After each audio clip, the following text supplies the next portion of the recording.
بسم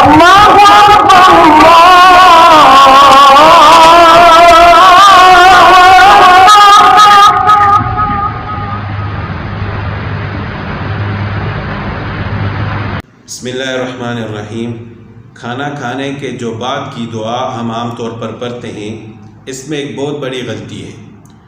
یہ دعا مشہور ہو گئی، جس طرح مشہور ہوئی اسی طرح لوگوں نے پڑھنا شروع کر دی، لیکن جب حدیث میں دیکھا گیا تو اس میں وہ الفاظ نہیں ہیں جس طرح کے ہم پڑھتے ہیں، یعنی تھوڑی سی تبدیلی ہے، پڑھنے میں کوئی حرج بھی نہیں ہے، معنی میں کوئی تبدیلی نہیں آتی، لیکن مسنون دعا کو اسی طرح پڑھنا چاہیے جس طرح وہ حدیث میں وارد ہو، جس طرح رسول اللہ صلی اللہ علیہ وسلم کی زبان اقدس سے وہ الفاظ نکلے ہوں،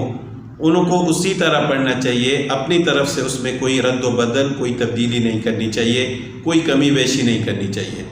تو ہم کھانا کھانے کے بعد کی دعا عام طور پر پڑھتے ہیں، الحمدللہ الذی اطعمنا وسقانا وجعلنا من المسلمین۔ یہ جو من المسلمین ہم پڑھتے ہیں، یہ من کا لفظ حدیث میں نہیں ہے،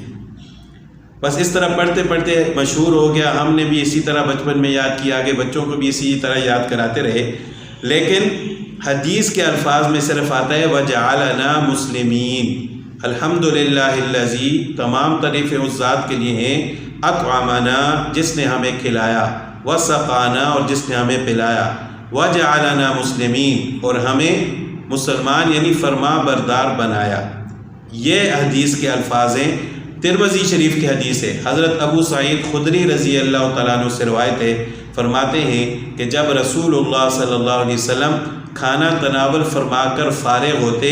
تو یہ دعا پڑھتے، الحمدللہ الذی اطعمنا وسقانا وجعلنا مسلمین۔ تو مسنون دعا جب ہم پڑھتے ہیں تو اس کو اسی طرح پڑھنا چاہیے جس طرح حدیث کے الفاظ ہوتے ہیں، اس میں اپنی طرف سے تبدیلی نہیں کرنی چاہیے۔ ہاں، جب ہم اپنی زبان میں دعا مانگیں تو پھر جن الفاظ سے بھی مانگیں، عاجزی کے ساتھ،